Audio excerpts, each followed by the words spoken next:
Okay, we are live. Let's see who pops in.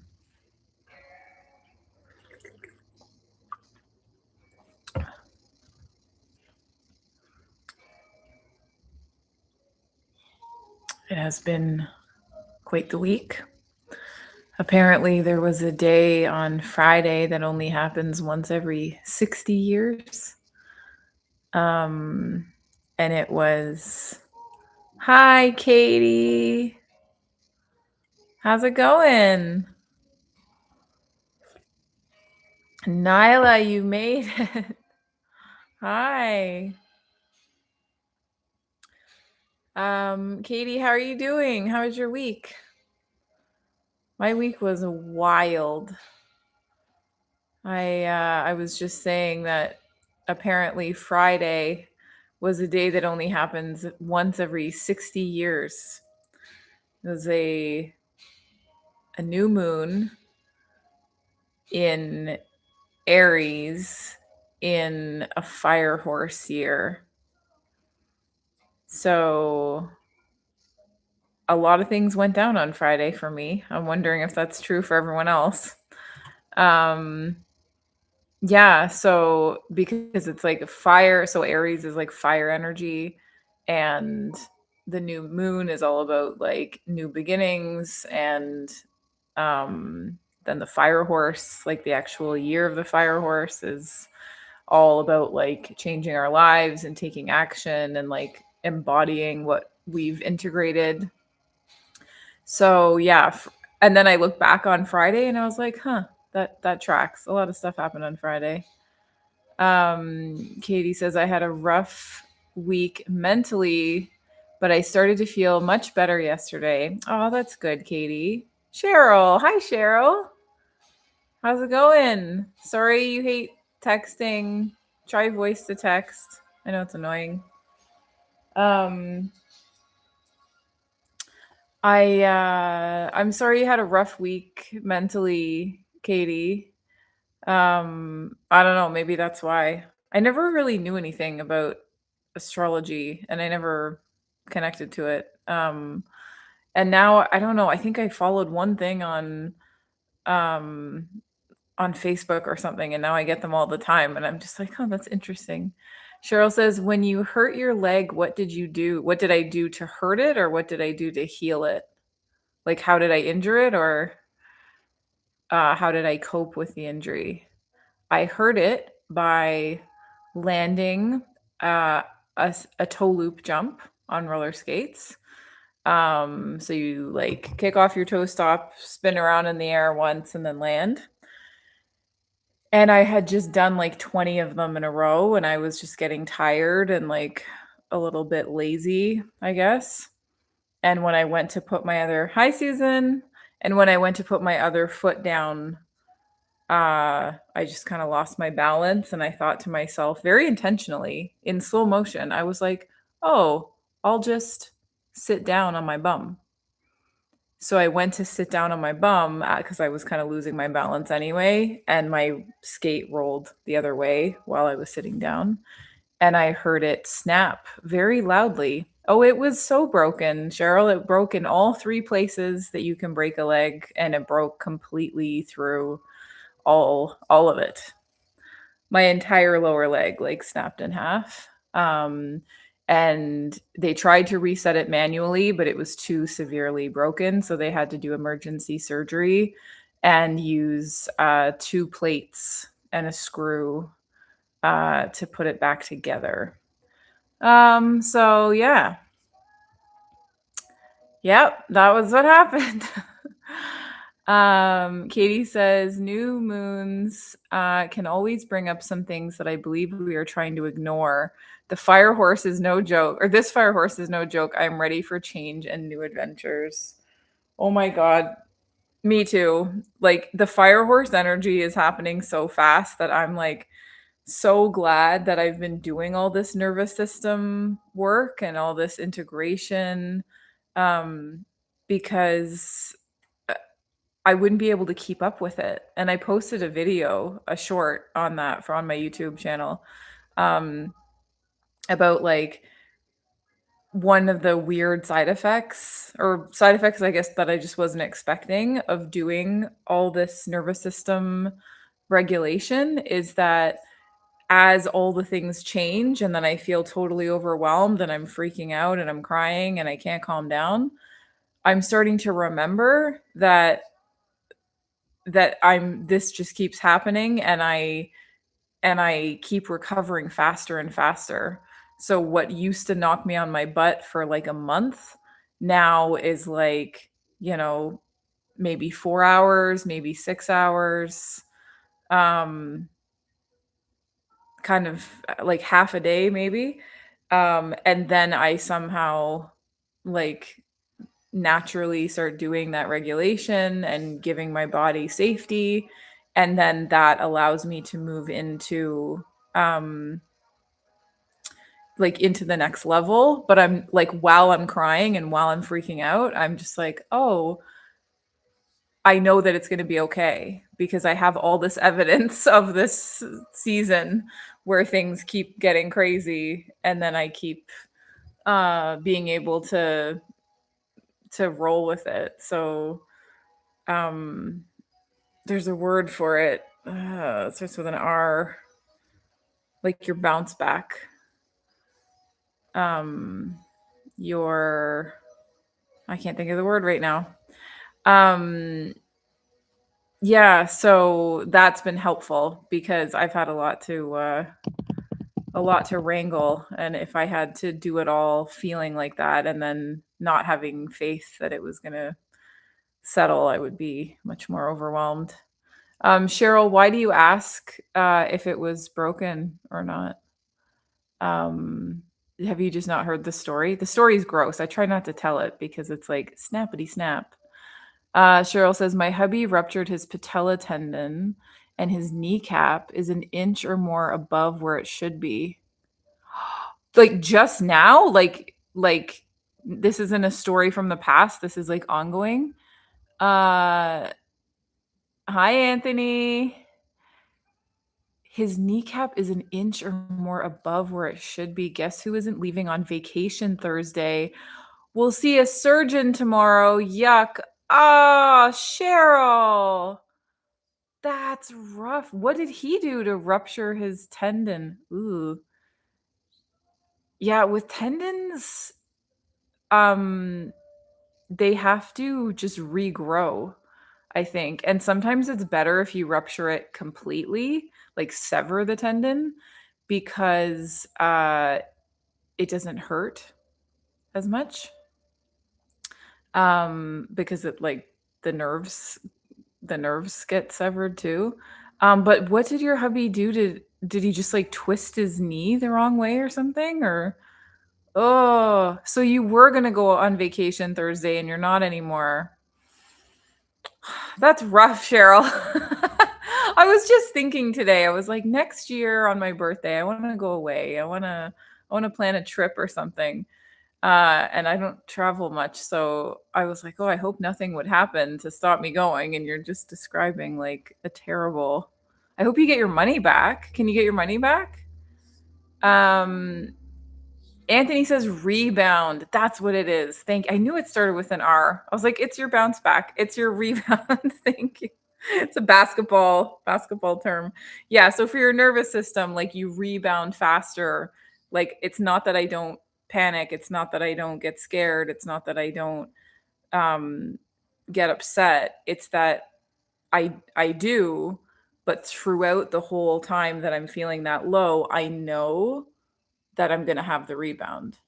So it makes it easier to just hold it for those um few hours or minutes or however long it is, knowing that the rebound is going to come. Because I used to panic like that and then think it's never going to be okay again. Like I don't like, and I would be flattened by it for a month, maybe 2 months at a time. I used to have really low resilience. That's the other word.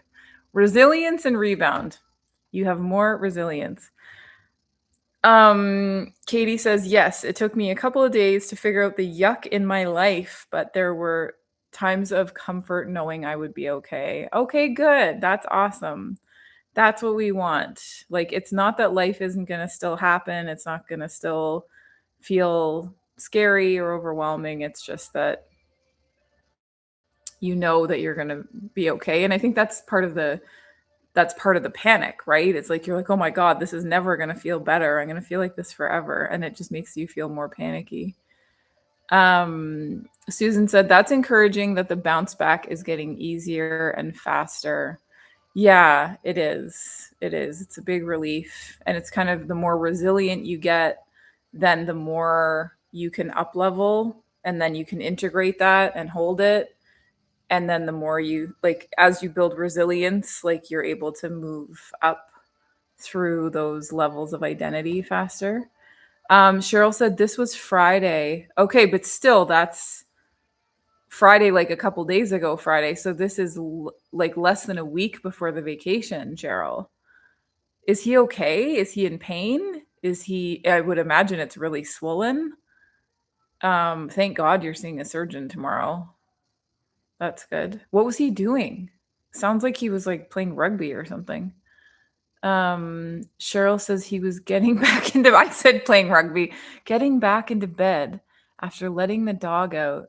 Oh, he has Ehlers-Danlos. Oh, well, their joints are super mobile. Yeah, connective tissue. Yeah, for sure. Like they just twist wrong and it does it. So he puts his knee out frequently, usually goes back in, this time not. Oh, that's awful. Ah, poor Bud. Ehlers-Danlos is brutal. I never even heard of it until um, there was this show a few years ago called The Good Place, and Jamila Jamil has Ehlers-Danlos, and she was really vocal about it. And I thought it sounded fun at first because it's like your joints are so flexible, you're double jointed, but too much flexibility, not enough connective tissue is a bad combo. I heard it's painful too. Oh, that's rough. Cheryl, I'm so sorry. Um, can you do you have like insurance on the vacation stuff? Like, can you get your money back? I hope you can. I hope you can. I hope there's no like financial penalty for needing healthcare. Um, that's also why I always get the insurance or whatever. Like, it just you never know. And it always does seem to be around when you when you had better things to do. Where was the plan, Cheryl? Where were you going to go if you had made it? Yeah, so Katie, how did getting the yuck out of your life go? That sounds like it would have taken some boundaries and some being assertive and and clarity of like knowing what you want and what doesn't work anymore. Cheryl says, I think we'll be able to cancel our trip to Myrtle Beach. Oh, okay. I've been to Myrtle Beach. It's beautiful. Sorry you're gonna miss that, Cheryl, but I'm glad that at least he doesn't have to wait any longer to see a surgeon.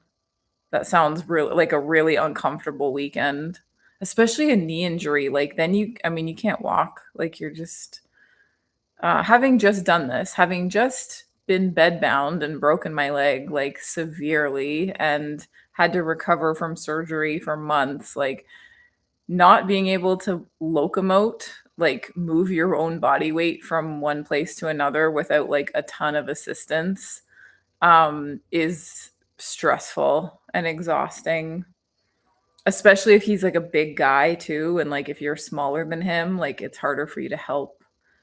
Um, oh, that's rough. Give him a hug for me. That's terrible, Cheryl. I hope he's not in too much pain. I hope the doctor can fix him quickly. I don't know too much about soft tissue injuries. I don't know too much about hard tissue either. I don't have a lot of experience with either. Hi Nevaeh. How are you? You remembered my name means pearl. That's sweet. Shouldn't you be in bed, Missy? It's pretty late where you are, but I'm glad you popped in. How was your week, Nevaeh? Katie says, I had to recognize work was the issue. The vibe at work was exactly like it was when I was little, and my dad would lose his shit. Ugh. I recognized and said, I don't have to live like this. Oh my God, babe, exactly. Exactly. That's what we've been talking with David about. I don't think David's in here yet. David is in David is in Liverpool, I want to say Manchester. I always get those mixed up. In the UK, and he has like a really his boss is like his dad was. Like his boss is always like yelling at him and degrading him and stuff. And and he's been working there for like decades, and he just it's like he worked for sorry, it's like he had that as a parent, and then he went into a job where it was the same dynamic because it was familiar, and now it's 20 years later and he's trying to leave, and he like has trouble extricating himself from that job. Like it's hard for him to quit that job because he feels this loyalty to his boss that I think is like paralleling the loyalty to his dad. You know, like our brains just kind of try to get the a happy ending, so they're like, try it again with a different person and see if it works out better. Um, so yeah, sometimes work is the issue, and we're recreating the same patterns at work that we grew up with, and you can't really create safety for yourself when 40 hours a week or more if you're American. If so much of your day is in that environment, like you can go home and try to recover from that, but it's not really it's like it's such a toxic environment that there's only so much you could survive in it, but you can't thrive in it, you know? Um so that is so cool, Katie, that you recognize that work was the issue, and that you recognize that and said, I don't have to live like this. Like that is spectacular. We have so much more power than we think we do, you know? Katie said, I shut my door, played my music, and let myself create the vibe I wanted. Yeah. Yeah. And that's another piece of healing that people don't talk about is you know, you outgrow things when you heal this much. It just doesn't align anymore. It doesn't vibe. Relationships, work, jobs, like you may find eventually that like you outgrow the entire that entire job, and you want to find a new job because you're just like, I'm not really available for this dynamic anymore, and it doesn't resonate, and I don't feel like I need to you know. Cheryl says, Katie, I sympathize with you. Workplace stress sucks. Yeah.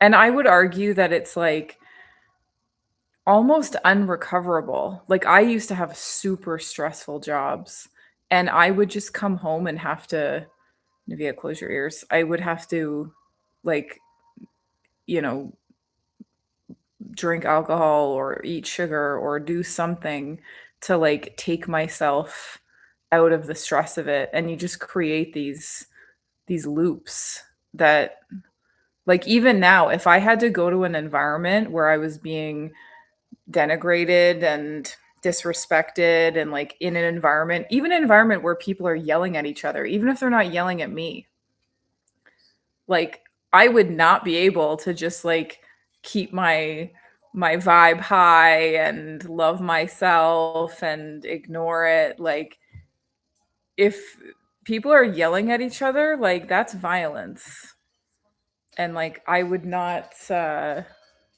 you know what I mean? Like I would not be able to just do that 8 hours a day, 5 days a week, and then have what I needed for myself. Like at a certain point you kind of sacrifice yourself to stay in that environment.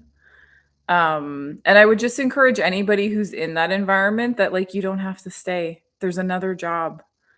There's a we feel like it's hopeless. We feel like that's the only job we could possibly get, and like I promise you deserve better. There's better out there. Cheryl says he's pretty miserable. Her hubby is a big guy using a walker now. Yeah, like what do bigger people do? I like at one point I was in the lobby of a building and I was recovering from the surgery, but I pushed it too much and I passed out on the floor of this lobby and with the cast on, with the broken leg and everything. And I just sort of crumpled. And then luckily, my friend was there and he just like picked me up like this and like bicep curled me out of there and put me in the car. But afterwards, I was like, what if I wasn't pick upable? Like, like what if he couldn't physically lift me? Like they would just have to lay me on the like leave me on the floor until I could do it under my own power, right? So like it's actually kind of scary when like if it's like a big guy and they have like a knee injury, it's like you couldn't pick him up if you wanted to, like even if he needed you to. So then it made me happy that I was pick upable. It's not a thing I've thought about too frequently, but if I can't move myself, the idea of having to lay on that freezing cold floor until I like came to enough to walk myself out of there, like, with everybody stopping and staring and like that would have been a lot more stressful. So Cheryl, I hope that I'm glad he has a walker at least. Um, and yeah, I hope that the surgeon gives you good news tomorrow. Maybe they could just reattach it and then a couple weeks and then he'll be fine. Maybe. Um yeah, so Nyla says, Helmi, I gotta go now. Bye. Next Sunday going live. Okay, bye, Nyla. Thanks for popping in. Good to see you.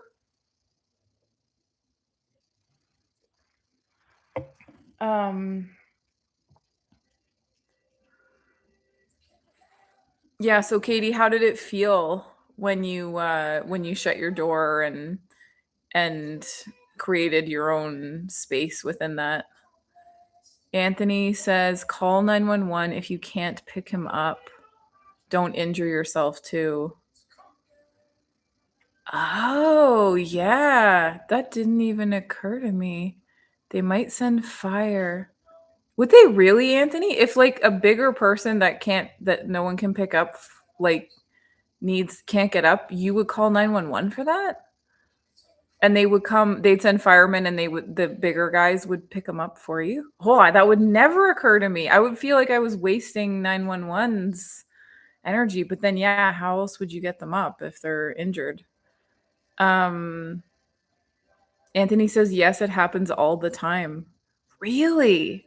That people call 911 saying somebody's fallen and they can't get up and they can't lift them and they need help? Okay, well that's good to know. Yeah, Cheryl, don't hurt yourself. Don't try to lift him, like if he's a bigger guy than you, like yeah, Anthony's right. Ask for help. I didn't know a 911 would respond to that, but that makes sense now that you say it. Oh, Susan speaks sounds like she's speaking from experience. She says, but if you call too many times, they say you need more help and they'll stop coming to help you. Okay. Um Katie says it was such a relief. Even the desire to binge went away. Yay, because you're taking control back, Katie. Because you are, you know, you're setting that limit, you're creating that separation, you're leading from your own power, you're not letting other people dictate the environment. Susan said, so I've heard. I live in a retirement community. Oh, okay, so it happens. Yeah, so you can't use it as like a substitute for getting like elder care or something, but if it's a like an injury or something. That makes sense, Susan. Um, yeah, I've heard that nurses actually, with the, I don't know what we're calling it, bariatric patient kind of epidemic, obesity, that nurses are actually like getting like back injuries similar to firefighters, that they're actually struggling with longevity for nurses because of the amount of like lifting patients and moving patients around. And now that a lot more percentage of the population is like bigger, um, that it's actually nurses who are struggling with it, which I never thought of either, but it makes sense when you think about it, that nurses are like moving people into different positions or trying to get them up to shower or whatever. And then if something goes wrong, like they get hurt. Anthony says, I've also picked up people when they fall out of bed. Huh. Oh, like they fall out of bed and they can't get up. That's grim. It won't be a high priority call. It might take a while to get there. Okay, because you know that they're like not going to die on the floor. They're just uncomfortable. Um People when they fall out of bed and they can't get up, is that like because they're really old? Or they're just not able-bodied? I'm, I'm trying to think of the circumstances in which I would fall out of bed and not be able to get up. Uh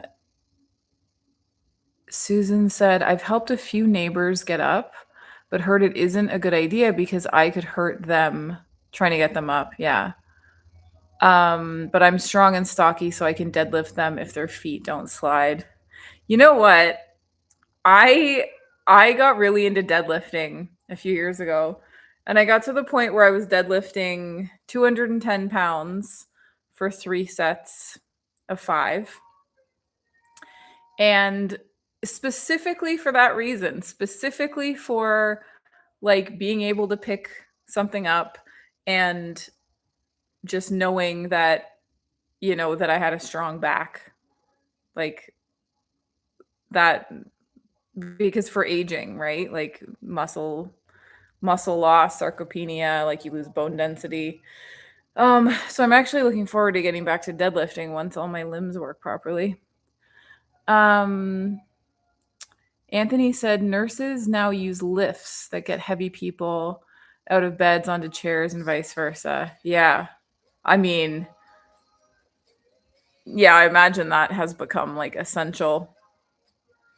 Um, and I've just heard people say like when something goes wrong with the lift or when like the technology breaks down for some reason, that nurses are actually getting like more of these injuries now. Susan said if they're old or weak, they couldn't get up. Um, Susan says, my husband has upper body strength, but I have lower body strength. So I do a lot of the lifting stuff here at home. That's funny. Share the load there. Um, Fall out of bed reasons: intoxicated, dizzy, drugs, had a scary dream, satin sheets. I mean, Anthony, okay, I wasn't expecting you to say satin sheets. Um, they are slippery, Susan. They are, yeah. Um, okay. Let me clarify. Intoxicated, dizzy, drugs, had a scary dream, satin sheets. You know, okay, I can see why you would fall out of bed, I guess, then when you put it that way. But in what context do you fall out of bed and not just get back into bed? How slippery are these satin sheets that it's like impossible to get back in? Um Although,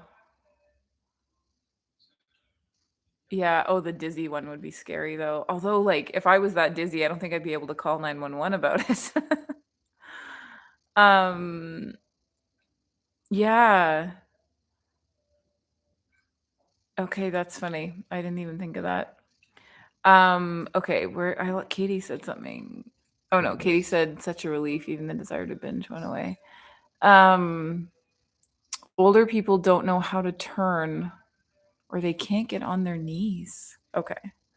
So yeah, this is like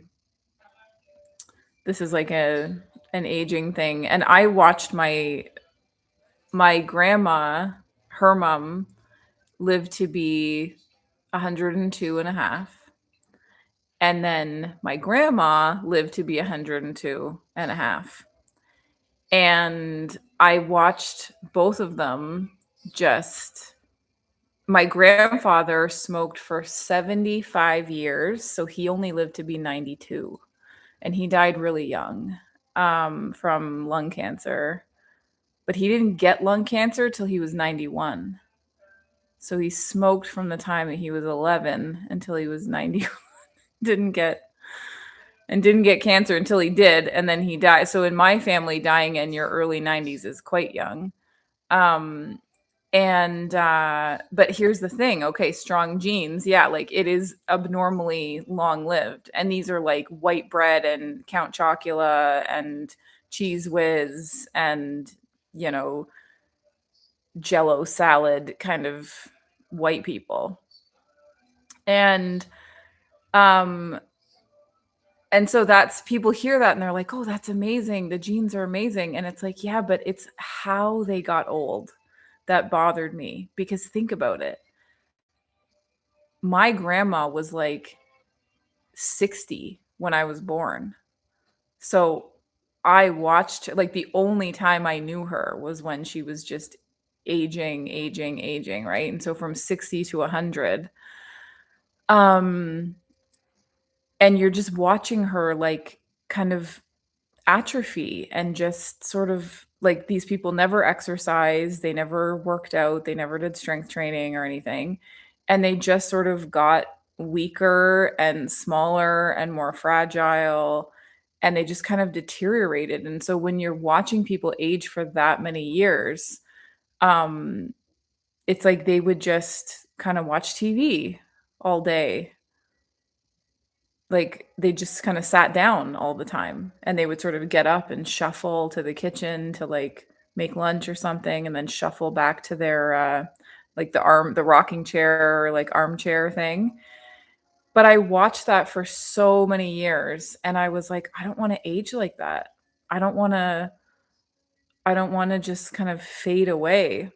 And that's when I really got into strength training and roller skating and like what are ways that I can like build my body up. And I was like, I'm going to learn how to do chin ups. I'm going to teach myself how to do dips and like be able to move my body weight around. And and I've lost quite a bit of it since I broke my leg, but I can still do like 4 chin ups. Um and dips and stuff like that. So I can't deadlift or anything right now, but just basically saying that like it's a weird perspective when people are alive for so long, but they just retired at 60. I think went on a few cruises and and then they just kind of sat and watched TV for like 40 years. And I'm like, that's so long to live without having a purpose, with like with your bone density just like decreasing, with your they end up doing this because they like can't hold themselves. Like I'm just like, I don't want to age like that. There's got to be a way. So then I did the math and I was like, by the time I'm 80, I started deadlifting when I was 35, and I was like, by the time I'm 85, I'll have been deadlifting for 50 years. So like that's gotta help, right? Like if I start in my 30s, then by the time I'm in my 80s, like I will have, they call it old man strength. I wonder if it applies to women. I'm sure it does. It's in people who've been like strength training for a really, really, really long time. Their body like just keeps building more strength, even though they cap out at a certain level of muscle, but their strength keeps going up. Um Okay, so reasons why you would fall out of bed and not be able to get back into bed. Older people don't know how to turn, or they can't get on their knees, or they have bad shoulders, or Anthony says you injure yourself on the way down off the bed. Some beds are very high. Oh, so then you land on the floor and you're injured and you can't get up. And Anthony says not all bedrooms have thick carpet to break the fall, wood, ceramic, and vinyl floors. Okay, so that paints the picture right there. Um, Maybe something to be said against a very high bed on like a stone floor.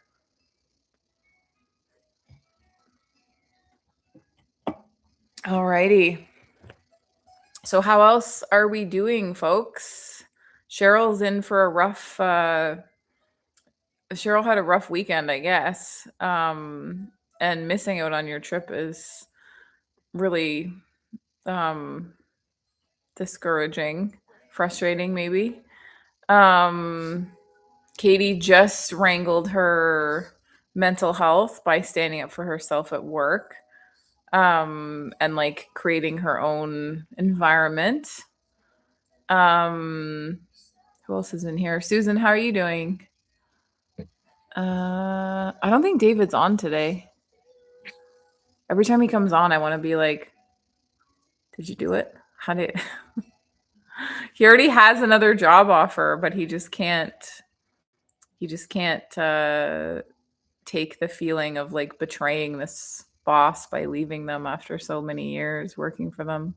I think that's a thing that happens too with time is that you get, I call it like calcified.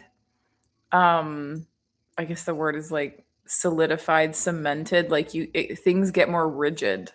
The longer you spend reinforcing certain realities to yourself, the harder it is physically to like break out of them. And I always think about that when I'm tolerating any kind of negative dynamic or toxic dynamic. Like, is this something that I want to embed into my body? Is this a dynamic that I want to like solidify and that I want it to stay for decades? Um, because at a certain point, I think in the Matrix movie, they say like we never free a mind after a certain age. Like it's too hard to get them out at a certain age. And I think that's like a little bit true in real life. Like you can help somebody at any age, you can help yourself at any age, but the more time that you've reinforced it, the more well trodden the neural pathways are and the deeper that kind of rut is. And then even when people get out of it, they panic because they're like, "Oh my god, this is new and different," and they haven't done new or different in so long that it's hard for their system to hold it. So there's just a lot of reasons why like if you're in a bad environment, like continuing to tolerate it is uh gonna be harder and harder to get out of as you get older. Susan says, I'm good, but eating soft food. A dental crown fell out last night. Ah, Susan, that's terrible. I blame my macadamia nut covered salmon. Like it's hard, like you took a bite and though I grind my teeth. So wearing my mouth guard to keep teeth from moving until fixed. Wow. Susan, that is that's a bit rough. That seems like quite the price to pay for macadamia nut covered salmon. I hope it's delicious. I've literally never had that. Would never occur to me to put nuts on salmon. Um what is a dental crown? I've heard the word. Is it like a filling? I thought they're not supposed to fall out. That sounds bad. Does it hurt, Susan? It's a covering for the tooth. Oh. Uh I grind my teeth. Oh, so you're wearing something to keep it totally stable. Um okay. I didn't know you grind your teeth, Susan. That sounds stressful. Um, yeah, when can you get it fixed? I assume a dentist has to do that. Can they just like glue it back in? No pain. Oh, good. There's no pain. Okay. I grind, so they put on the crown to protect the tooth. Okay. Why don't you just stop grinding, Susan? Is that? I'm sure you've already thought of that. I'm sure that was like goal number one. I don't know. Sometimes it's not because I knew this couple and they were aging in their house and they decided to it's like an old house, like an old Victorian, so there's no bathroom on the first floor. So they decided to spend this fortune.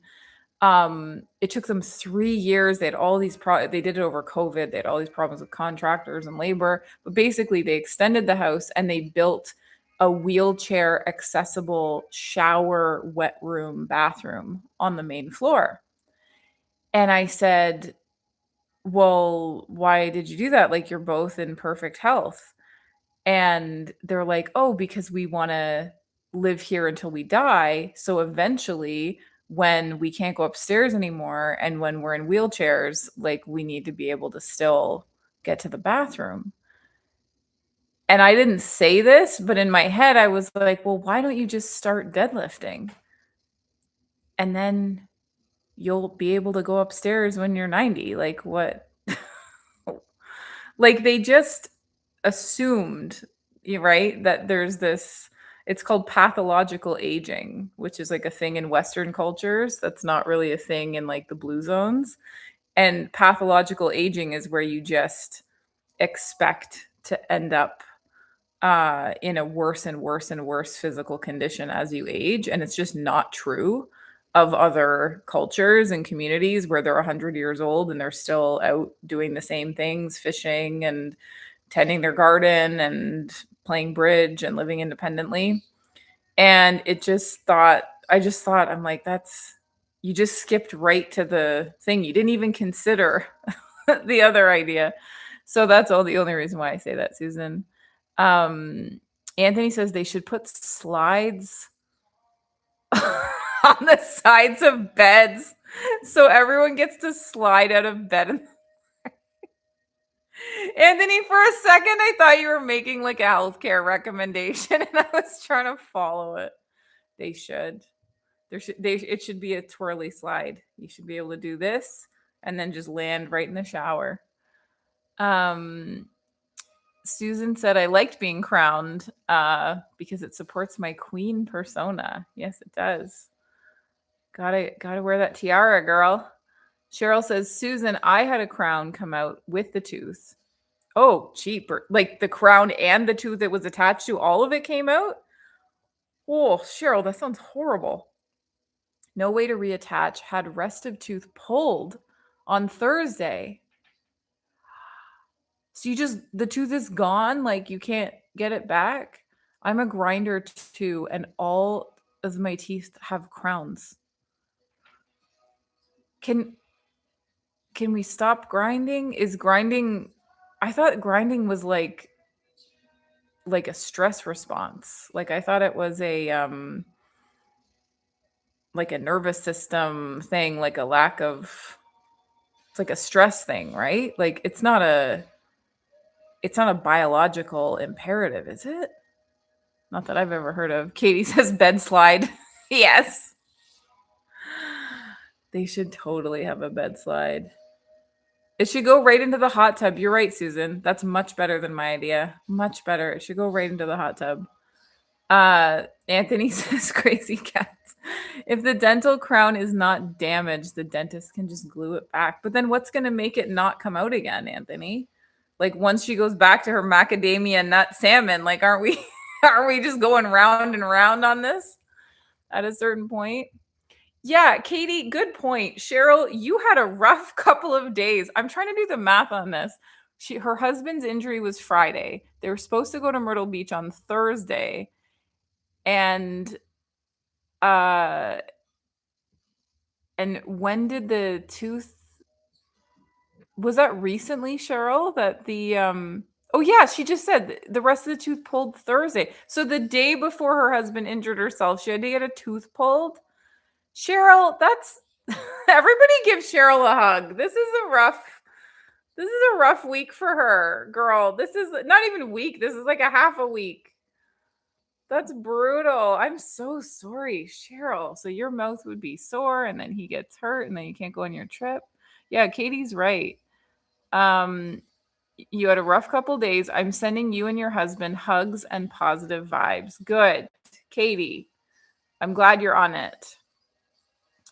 Cheryl says it's been rough. Yeah, girl, I can see that. I mean, that's terrible. Yeah, hugs to Cheryl from Susan. Yeah. And then you still came on the YouTube live. Maybe after all that, I don't know, well, I guess it's a good thing you're here because now you can get hugs. This is a good idea. Cheryl, how can we support you? This is a this is a really rough couple days. Anthony says if the dental crown is not damaged, the dentist can just glue it back. And Susan says the cement usually would hold forever. Yeah, dentists say that, but then people talk about them falling out all the time. So I don't know. I don't buy it.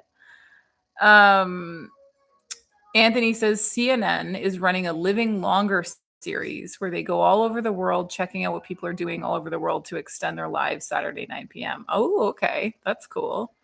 Yeah, and again, it's quality of life because like I said, everyone in my family lives to be over 100, but they don't live well. I really wouldn't wish it on anyone. My grandma used to just sit there watching CNN and Anderson Cooper and being like, she would just look at the TV like this. Oh, there's another war. Oh, and she always made that noise. Oh, bad things are like, and she would just sit there and worry about the world.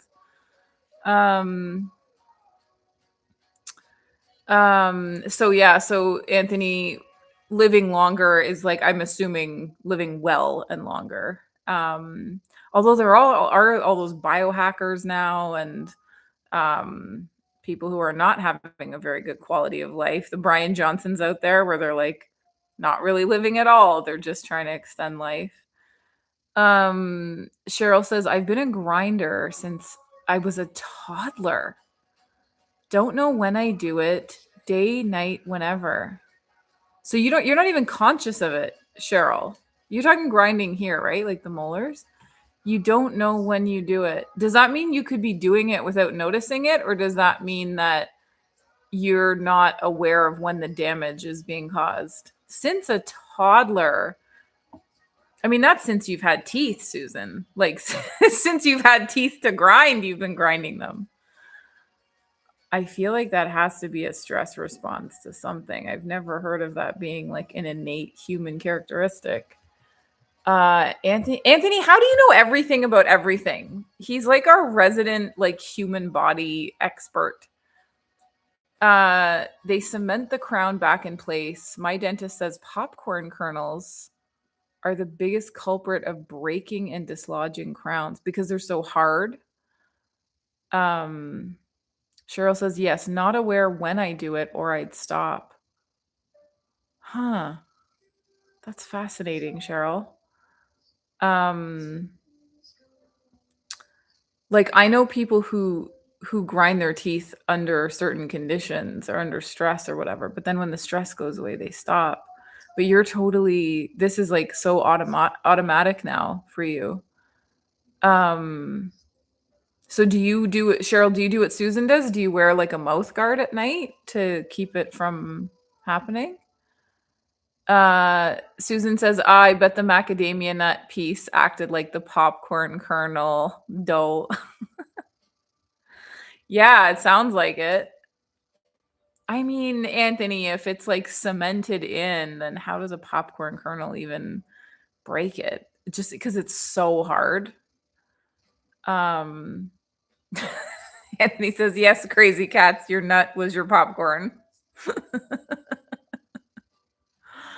So you might have to rethink this macadamia crusted salmon, Susan. I hate to be the one to tell you, but I don't know if it's worth it. If it's because isn't it just going to keep cracking then when you as soon as you go back to it? I don't know. That would be a very stressful meal. You're like taking every bite, like listening for that sound, hoping that it doesn't happen. Um yeah, I don't know. I don't know if it's worth that kind of stress. Maybe grind those macadamia nuts down into a finer consistency, more of a powder. Um I used to eat a ton of popcorn though, and Susan says I love nuts. Yeah. Cheryl says, "Oh yes, I have a mouth guard, but you can't wear a mouth guard during the day, right?" Like, so wow.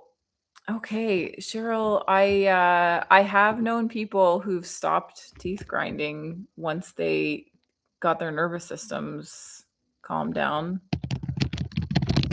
I'm just gonna look it up. Like primarily caused by stress, anxiety, and intense concentration.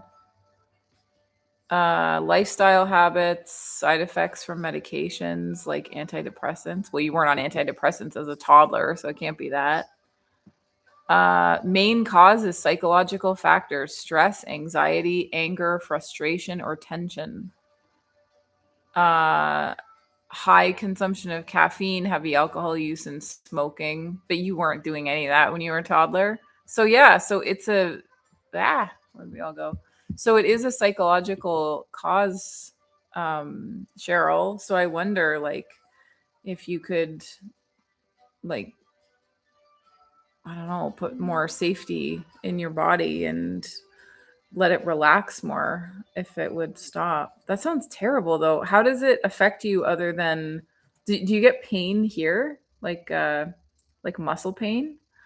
Um because I would assume it would affect your teeth, but I don't know if there's other maybe that's part of the migraine thing. Is that why you get migraines too? Because you're always creating like tension here? I don't know. Anthony, jump in if you know about migraines and what causes migraines. Um, Susan said the Cheryl like puzzle is unraveling. Like she's everything she says in the chat. We're like, oh, what if it's that? We just want to cure your migraines, Cheryl. Susan says pistachio, pecan, almonds. Okay, gotcha. Yeah, I feel ya. I grew up with an anaphylactic nut allergy, so I missed out on a lot of that.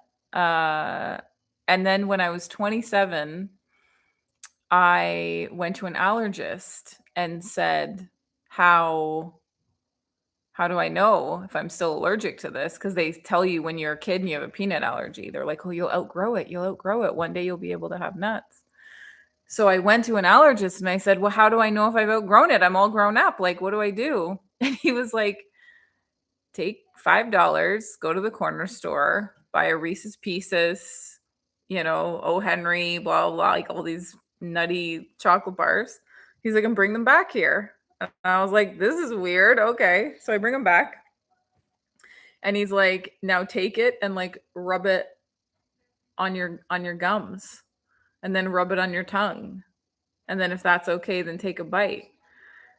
And I was like, you guys haven't figured out any more scientific way. I was like, what if I have an allergic reaction? He's like, I have a big needle right here. I'm ready to stab you. Like as soon as you. So I like put some on my tongue, put some on my lip. And I'm like, okay, seems okay. He's like, all right, try it on your tongue. Put it on my tongue. Tastes good. Forgot how good Reese's Pieces tasted. Holy crap. And then he's like, okay, take a bite. And I took a bite. And then I was like, it's getting hard to breathe. And he was like, bam, like needle in the arm. And yeah, and I ended up outgrowing the peanut allergy at 27. And then now I can have peanuts, almonds, walnuts. I've tried pistachios and ended up with an allergic reaction. I've never tried cashews because apparently they're super allergy inducing for everybody.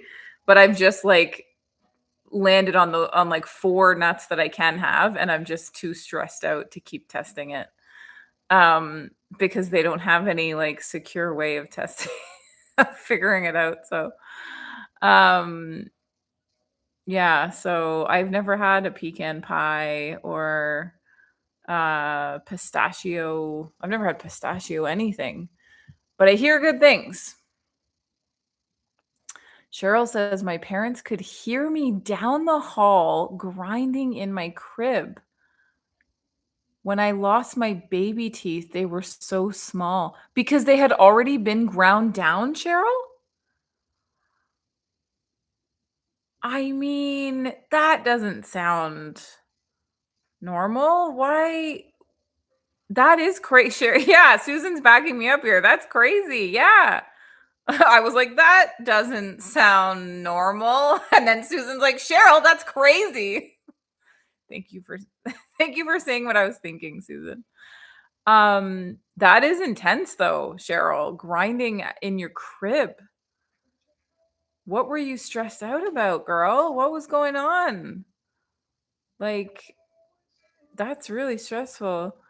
Anthony says varied reasons for migraine: food, stress, menopause, environment, genetic, and pick nerves. But could, if she's been grinding her whole life and creating that tension here, could that also create migraines? Like, could that be contributing to it? Um, wow, that's a lot of varied reasons for migraines. Jeepers. I'm glad I've only ever had one. Um,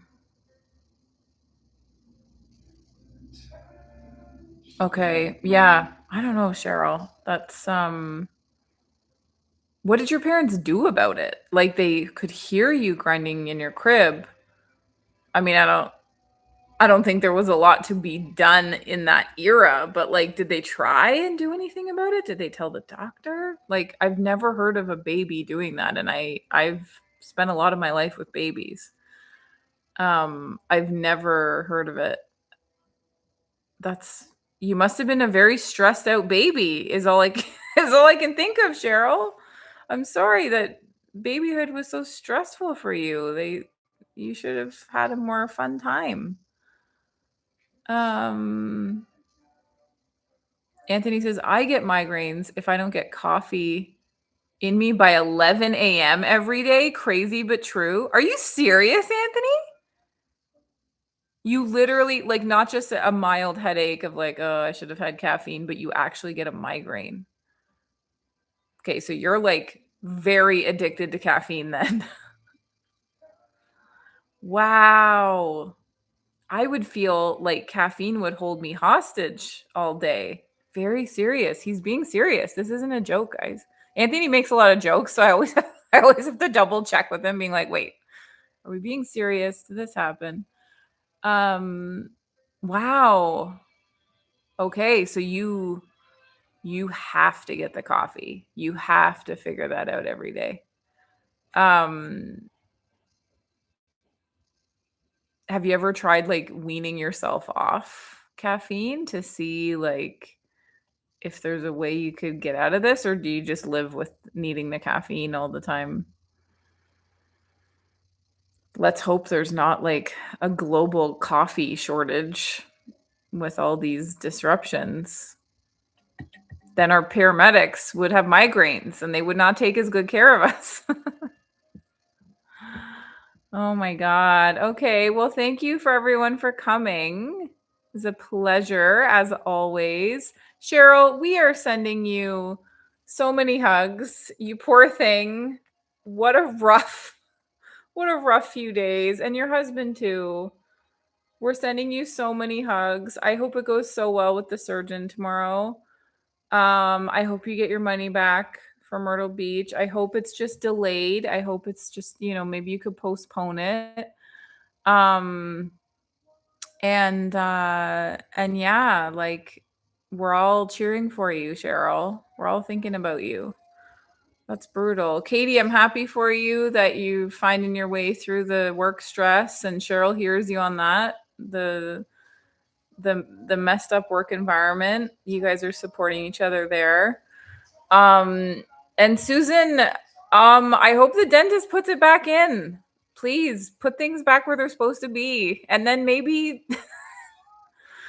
I don't know. I don't know if Susan could lay off the nuts enough to chew them on the other side of your mouth. I don't know.